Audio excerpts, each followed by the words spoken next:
Yo, balik lagi sama gue di channel Bermatin. Dan ya, pada kesempatan di hari Sabtu ini gue akan mengupdate untuk Bitcoin dan juga USDT Dominance, karena udah lama banget ya nggak dibahas USDT Dominance. Dan juga untuk altcoin mungkin besok baru akan saya update untuk quick update. Dan jadi kalian bisa tulis lagi di kolom komentar nanti yang requestnya paling banyak koin itu akan saya update. Seperti kemarin misalkan ada OP, Shiba, Anchor, Sen, ya Phil, Zil, dan lain sebagainya gitu ya. Oke, jadi setelah news event tadi malam gitu kan, dolar itu lumayan lah naiknya gitu kan, USDT dominance juga naik, and then ya akhirnya Bitcoin itu endorsor teman-teman. Jadi sama seperti yang beberapa saat lalu saya sempat sampaikan ya di beberapa video Bitcoin saya kemarin lah ya.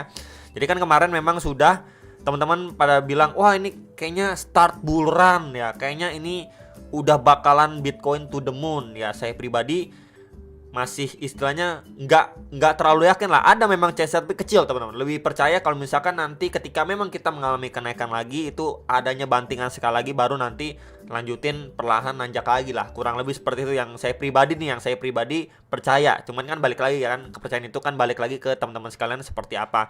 Dan juga banyak juga yang ngarepin kalau misalkan The Fed itu akan pivot ya, suntik dana lagi dan lain sebagainya. Ya so far sama seperti pembahasan di video saya yang lalu-lalu. Kalau misalkan saya pribadi juga belum meyakini kalau misalkan The Fed itu akan melakukan pivot sesegera mungkin. Kenapa?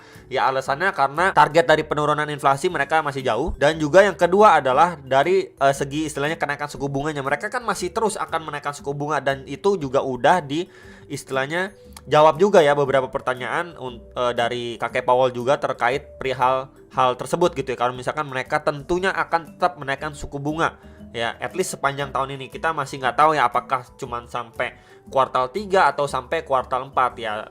Harapannya sih diantara itulah, baru mereka menghentikan kenaikan suku bunga ya, baru melakukan pivot, menurunkan istilahnya suku bunga gitu dan lain sebagainya gitu. Jadi istilahnya perjalanannya masih panjang teman-teman sekalian. Dan ya kemarin ini kita ataupun saya udah bahas gitu ya, kalau misalkan memang kita dikasih satu kali gocekan lagi, at least dia bakalan coba bahkan ngetes lagi ke 25.000 atau sedikit lebih atasnya di sekitar hampir 27.000 dolar. Nah kalau misalkan news event malam ya, tadi kemarin saya sampaikan news event malam itu nggak mendukung untuk si Bitcoin, maka kita bisa melihat untuk si Bitcoin itu dropnya ini masih ada ya teman-teman. Ini adalah outlook yang kemarin saya bagikan, at least dia ngetes ke area target pertamanya. Jadi kita nggak ngomongin langsung 21.300 dolar ini dulu. Kenapa saya targetin ataupun istilahnya pantau area situ? Yang pertama, ini adalah area support sebelumnya nih. Ya berkali-kali mencoba dites sama si Bitcoin, kemudian dia mencoba nge-spike gitu ya, and then akhirnya terreject. Tapi di sini adanya rebound, and then akhirnya naik lagi ya. Di sini berarti memang di sini seperti adanya tahanan kan, support. Nah kalau misalkan kita lihat ke samping pun ya, di box putih atas ini sebelumnya juga berfungsi menjadi area support and then resistance teman-teman. Kemudian di sini support lagi, and then ini potentially support. Nah itu yang perlu istilahnya mungkin teman-teman tanya kenapa di situ area pertimbangannya. Ini kalau dilihat secara daily time frame, makanya ini menjadi area target yang kemarin juga sudah saya sampaikan ke teman-teman sekalian. Meanwhile adalah area yang pertama ini udah dijebol gitu ya. Ini akan coba saya ganti dulu dengan warna hijau gitu ya biar nggak nyaru. Nah area ini udah dijebol, yang sebelumnya ini menjadi area resistance, support, dan akhirnya terjebol juga ya, 23.300an, 23.500an dolar itu akhirnya dijebol juga secara daily. Nah yang menariknya adalah ini closing candle, ini akan coba saya hapus dulu ya. Closing candle di sini tuh mendapatkan reaksi yang lumayan signifikan. Dia bikin tail candle panjang teman-teman di sini. Berarti kan adanya aksi atau buying power lah, atau istilahnya ya demand lah yang nahan di kisaran situ untuk ngangkat harganya si Bitcoin. Dan closingnya itu di 23.170 dolar lah, sekitar area situ. Nah yang perlu kita lihat adalah kalau saja si Bitcoin mungkin kalau Sabtu Minggu biasanya nggak terlalu volatile ya, kita mungkin lihat di Senin Selasanya. Kalau nanti closing candle berhasil nih ya, kalau berhasil closing candle di atas, ini kan di atas area sebelumnya nih ya, di atas 23.500an dolar ya, itu big possibility untuk si Bitcoin bisa melanjutkan penguatannya, at least bahkan bisa ngetes lagi di sekitar resist squat di sekitar 25.000 dolar. Itu syaratnya ya untuk closing candle daily. Tapi kalau misalkan dia malah close candlenya di bawah area 22.400 dolar gitu ya nih, di bawah area sini ya, sebelumnya ini kan bikin tail candle gitu ya, closingnya di bawah area tersebut ya, big possibility untuk bisa melanjutkan penurunannya, bahkan ngetes ke area next demand di area sini. Itu di sekitar 21.300-an, 21.500-an dolar. Ya, jadi itu yang perlu diperhatikan kalau misalkan dilihat secara daily time frame.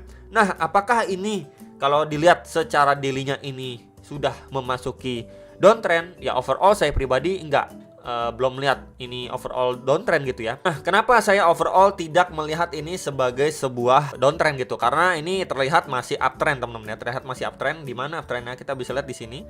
Ini low, ini higher high, ini higher low, higher high lagi. Ya, berarti kan memang ini masih uptrend nih, teman-teman. Masih uptrend. Dan ini masih potensi yang namanya higher low. Nah, kurang lebih seperti ini nih. Masih adanya possible atau chance lah kayak gini. At least kalau memang dia masih mampu bertahan di area krusial yang tadi sudah saya sampaikan nih, teman-teman, di area sini nih. Ya, dia masih mampu bertahan di sini, ya masih adanya chance lah untuk si Bitcoin bahkan melanjutkan uptrendnya dia.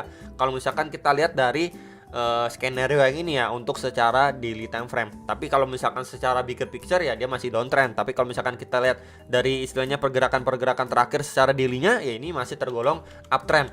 Dan juga mungkin bisa ditambahkan juga dia masih bermain lah ya di dalam sebuah range channel. Nah, tuh kurang lebih seperti ini gambarannya tuh. Ya, di antara dua garis kuning ini kita bisa lihat untuk bagian atasnya dan bagian bawahnya trendline support and then resistance. Jadi so far dia masih bermain di dalam range channel ini. Nah, harapannya kurang lebih kayak gini nih. Nah, ya masih bisa seperti itu. Ya, ini bisa invalid kalau misalkan saja dia bahkan terbreakdown dari area krusialnya dia.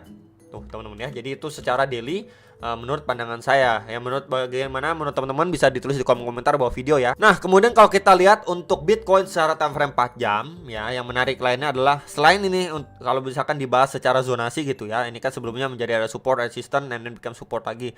Kita bisa gunakan juga bantuan kakek Fibo. Kita ambil dari swing low di sini yang terakhir ke swing high terakhirnya dia. Dan ya ini coba akan kita hapus dulu 0,5, 0,3-nya. And ya, dia precisely ini masih ketahan nih, teman-teman. Tuh, ya di Fibo atau retracement 0,618 ya, atau di sekitar 22.800-an dolar nih. Dia masih ketahan di situ. Dari secara zonasi kita udah bisa dapat, dari secara golden ratio dia masih ketahan juga. Dan mungkin bisa tambahkan satu juga, teman-teman. Kita bisa pakai EMA, ini time frame 4 jam. Cuman yang kita pakai itu periode yang 200. Nah, yang lebih lambat, teman-teman, 200. Nah, dia posisinya sekarang ini ditahan gitulah ya dengan gabungan confluence of support ya dari Fibo, zonasi dan juga EMA 200 nih. Kita bisa lihat garis warna biru ini precisely masih mampu menahan laju koreksi atau penurunan si Bitcoin secara time frame 4 jam. Yang sebelumnya kita bisa lihat juga ini sempat nahan, kemudian dia di sini kayak ngebentuk semacam double bottom gitu ya. Lumayan sideways di sini, and then akhirnya melanjutkan penguatannya. Ngepam lagi, teman-teman. Jadi ya bisa aja hal seperti ini terjadi penguatan gitu. Mungkin dia di sini sedikit berproses, kemudian lanjut naik lagi. Ya bisa aja, teman-teman. Jadi perlu sekali dipantau memang area 22.600-an sampai 22.800-an dolar. Ini menjadi key levelnya. Kalau misalkan area sini terbreakdown atau loss area next target, kisaran area secara daily ya yang tadi saya sudah sampaikan, teman-teman. Next targetnya gitu ya. Selama memang area ini masih mampu dipertahankan, ya big possibility untuk si Bitcoin masih melanjutkan penguatannya. Nah, kalau misalkan kita mau lihat lagi penguatan terdekat ke kisaran berapa dan lain sebagainya, kita bisa coba breakdown ke time frame yang lebih kecil, yaitu di time frame 1 jamnya. Time frame 1 jamnya kalau kita lihat untuk secara zonasi, sebentar ya, kita bisa pergunakan area sini yang sebelumnya menjadi area support. Nih ya, box warna hijau. Nah, ini kita bisa lihat secara clear ya, sebelumnya menjadi area resistance and then support, ya biasanya kan become resistant. Ya, ini yang terdekat dulu, teman-teman, di sekitar 23.350 sampai 23.600 dolar lah, sekitar area situ itu dulu, teman-teman, yang terdekat. Jadi kalau misalkan si Bitcoin mampu nih reclaim area ini, next target kisaran berapa? Next target kita bisa pantau di area sini. Nah, di sini, teman-teman. Ya, ini di sekitar 23.850 sampai 24.037 dolaran lah. Karena kenapa saya tandain di kisaran situ, ini mendapatkan tekanan seller yang signifikan masuk dari situ. Ya, jadi ini menjadi dua istilahnya obstacle untuk si Bitcoin dua area ini yang perlu sekali dipantau. Ya, yang nanya untuk resistensi si Bitcoin, ya target terdekat ya dan lain sebagainya, ini dulu yang perlu dipantau, teman-teman. Nah, kalau ini target keduanya mampu istilahnya ditembus gitu ya, di reclaim sama si Bitcoin, next target di sekitar area sini. Nah, di sekitar area sini. Ini di sekitar 24.450 sampai 24.600 dolar.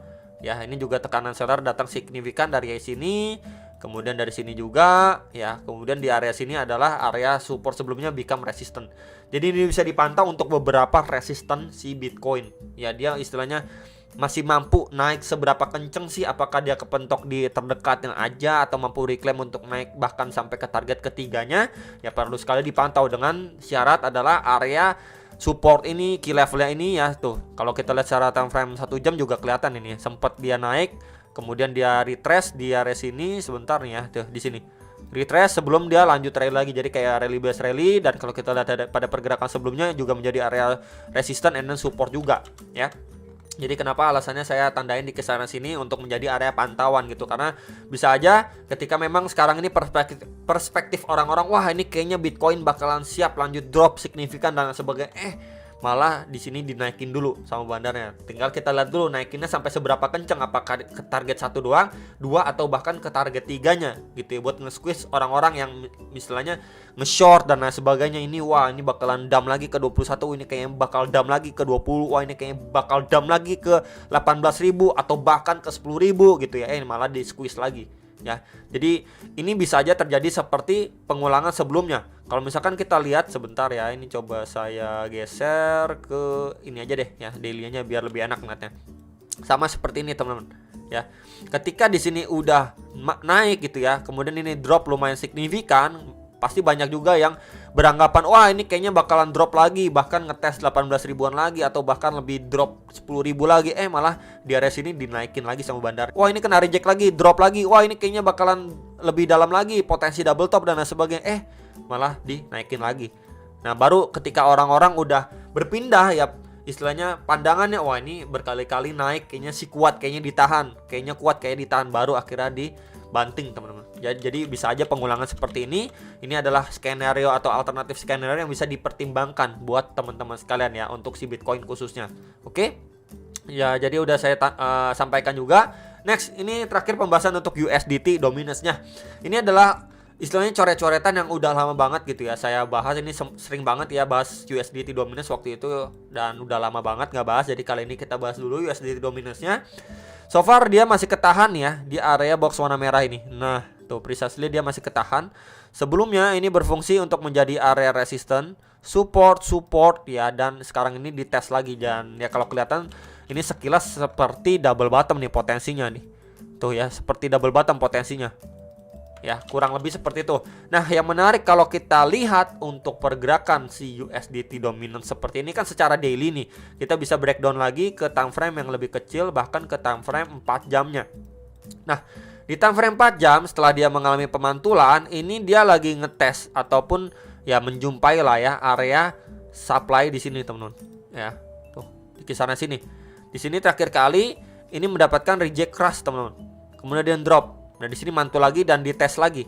Ya apakah memang dari sini dia mendapatkan rejection lagi? Istilahnya dia udah mantul gitu naik, and then mungkin nyari retracement. Nah kalau misalkan retracement atau koreksi terlebih dahulu pada USDT dominance secara time frame 4 jamnya, kita bisa lihat untuk area ini yang sebelumnya menjadi area resistance become support ya, di sekitar area sini nih teman-teman.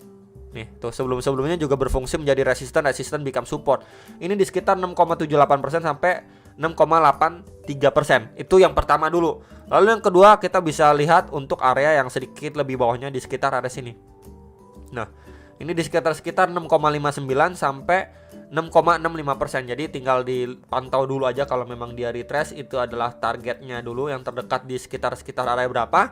Namun kalau misalkan dia dari sini masih lanjut lagi gitu ya, next area istilahnya kuatnya dia di sekitar area sini, teman-teman. Nah, di sekitar area sini. Ini akan saya ganti dulu dengan warna hijau ya, biar beda-beda. Ini di sekitar 7,18 sampai 7,31%. Nah, tinggal kita lihat aja ya, apakah memang dari area sini akhirnya untuk si USDT dominance ini terbreakdown dulu ya untuk retest, teman-teman. Nah, seperti ini, atau malah dia masih lanjut naik lagi nih. Ya mencoba lanjut naik lagi baru dia drop, teman-teman. Jadi kalau misalkan memang istilahnya teman-teman itu ngarepnya si Bitcoin masih dikasih lanjut naik lagi, at least untuk si USD dominance minimal dia harus istilahnya lanjut koreksi dulu aja, ngejar 2 area target yang tadi sudah saya sampaikan. Jadi kalau misalkan ini yang terjadi atau bahkan dia terbreakdown sampai ngetes bagian bawah lagi, ya bukanlah hal yang nggak mungkin kalau saja si Bitcoin itu ngetes ke 2 area terdekatnya nih. Ya, 2 area terdekatnya. Jadi yang nanyain itu teman-teman ya, untuk perbandingan aja untuk si USD dominance. Jadi kalau misalkan dia retracement ke area terdekatnya aja, mungkin si Bitcoin masih dikasih lanjut napas gitu ya ke resistan terdekatnya nih, di sekitar area sini. Tuh, ya. Itu yang menarik untuk si USDT dominance ya kalau kita lihat secara time frame 4 jam. Nah, kalau saja untuk best skenario pada Bitcoin terjadi, ya istilahnya Bitcoin masih dikasih lanjut naik lagi bahkan di atas $25.000, bagaimana pada USDT dominance-nya? Biasanya kan hanya gitu. Nah, kalau misalkan itu yang terjadi, maka harapannya adalah di sini teman-teman. Harapannya adalah di sini. Dia ini drop signifikan ya untuk si USDT dominance. Di sini dia naik cuman untuk retest aja, and then akhirnya dia drop dan jebol nih teman-teman. Drop dan jebol, retest di area sini, supportnya di sekitar 6,35 sampai 6,46% untuk lanjut turun lagi, bahkan ngetes sampai di sekitar 5,6-5,7%. Nah, kalau ini yang terjadi, maka big possibility untuk si Bitcoin berada di atas 25.000 seperti 26.000 bahkan 27.500 dolar itu besar teman-teman. Kalau ini yang terjadi ya pada USDT dominance, biasanya kan keterbalikan kan pergerakan USD dominance dan juga si Bitcoin. Jadi untuk skenario ini yang istilahnya cocok lah kalau misalkan kita mau lihat ataupun teman-teman mau lihat si Bitcoin itu ngetes bahkan di atas 26.000 dolar. Jadi ini ya dimana itu adalah area support kuat pada si USDT dominance. Bisa aja kalau ini yang terjadi ya Bitcoin dikasih napas sebelum dia mungkin lanjut naik pump kenceng dan akhirnya Bitcoin kebantu. Ya, jadi itu sekilas untuk pembahasan si USDT dominance. So far kita bisa perhatikan terlebih dahulu aja untuk dua resisten terdekatnya dan juga untuk beberapa area target retracement dia. Ya, kalau misalkan dia koreksi dulu mungkin bisa ngejemput ke beberapa area yang tadi sudah saya sampaikan ke teman-teman sekalian. Jadi itu dulu teman-teman pembahasan untuk di hari Sabtu ini. Besok baru altcoinnya, dan sampai jumpa untuk next video. Salam profit.